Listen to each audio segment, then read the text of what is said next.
Parlons de ce qui se passe au Sénégal. On est là pour supporter notre leader, le président Ousmane Sonko.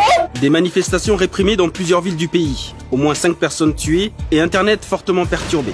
Ce qui est en train de se passer ici au Sénégal, c'est la démocratie qui est en train d'être piétinée. À Dakar, des enseignes et magasins français ont été brûlés, pillés. Il y a l'ensemble des problèmes accumulés qui ont fait que les gens sont sortis spontanément. C'est ça la vérité. Comment est-on passé d'une affaire de viol présumé à une violente contestation populaire? Qu'est-ce qui met autant les Sénégalais en colère et pourquoi s'attaque-t-il aux intérêts français?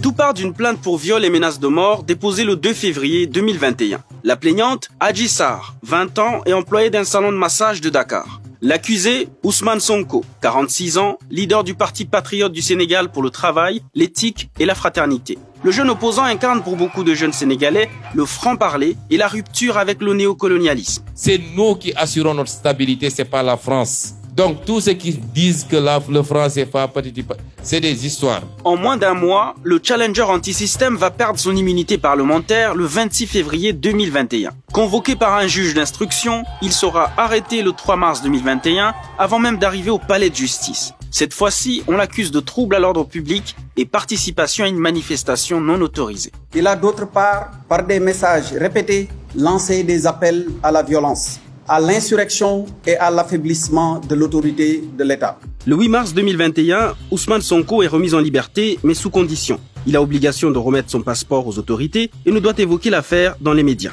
Il reste par ailleurs inculpé pour viol présumé. Aussitôt libre, le jeune opposant est passé à la vitesse supérieure, tandis que le président joue à la carte de l'apaisement. Tous ensemble, taisons nos rancœurs et évitons la logique de l'affrontement qui mène au pire. Lui, il parle de révolution et appelle à poursuivre les manifestations. Il faut garder cette mobilisation. Il faut qu'elle soit beaucoup plus importante même. Mais il faut surtout qu'elle soit pacifique. Pour ses partisans, il n'y a aucun doute. Cette affaire de viol n'est qu'une machination pour l'écarter du jeu politique. Il est clair que l'état de droit a cédé la place à un état répressif, avec des méthodes que le Sénégal n'a jamais connues. Pourquoi les partisans de Sonko parlent de complot politique? Pour le savoir, il faut se rappeler d'une courte phrase prononcée le 16 avril 2015 par l'actuel président. À l'époque, il reçoit des personnalités politiques qui ont rejoint son camp. Nous allons réduire l'opposition à sa plus simple expression.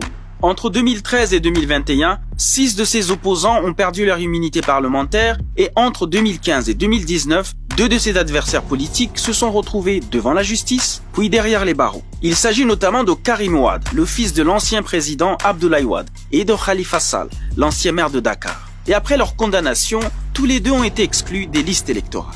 Tout le monde a compris que c'était politique. C'est pourquoi l'impact de ce qui se passe en ce moment dépasse le cadre judiciaire. Pour le chercheur et activiste Abdelkarim Yacoub, cela expliquerait la colère des manifestants, majoritairement jeunes. Cette colère, c'est de voir une fois de plus le pouvoir essayer d'utiliser les anciennes méthodes politico-politiciennes pour régler des comptes à des adversaires. Souvenez-vous, Macky Sall ne s'est toujours pas prononcé s'il doit être candidat pour un 3e mandat ou pas. Ce flou qu'il crée inquiète énormément la jeunesse et la classe politique sénégalaise. Cette jeunesse n'est pas seulement inquiète. Au devant de la scène, elle a décidé d'agir.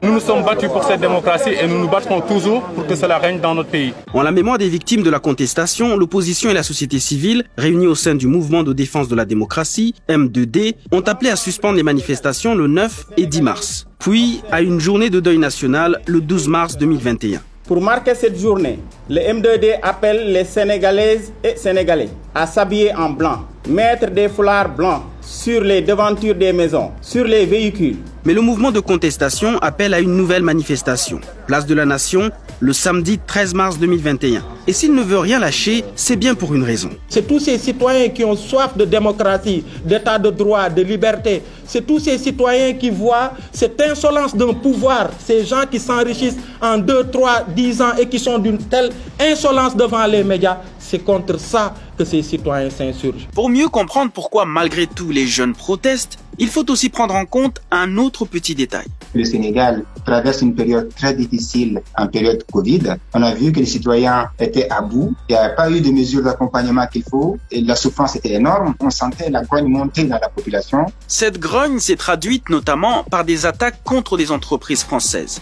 Auchan, Total Eiffage. Les écoles françaises, Air France et Orange ont dû fermer. Alors pourquoi les manifestants s'attaquent aux enseignes françaises? Abdelkarim répond. Macky Sall, Ouattara et d'autres présidents font partie du club de présidents qui sont considérés, vus comme soutenus par la France ou qui ne jouent pas le jeu du panafricanisme comme l'aurait souhaité cette jeunesse pour pouvoir se libérer du reste du colonialisme qui existe encore. Et le gouvernement, que pense-t-il de tout ça?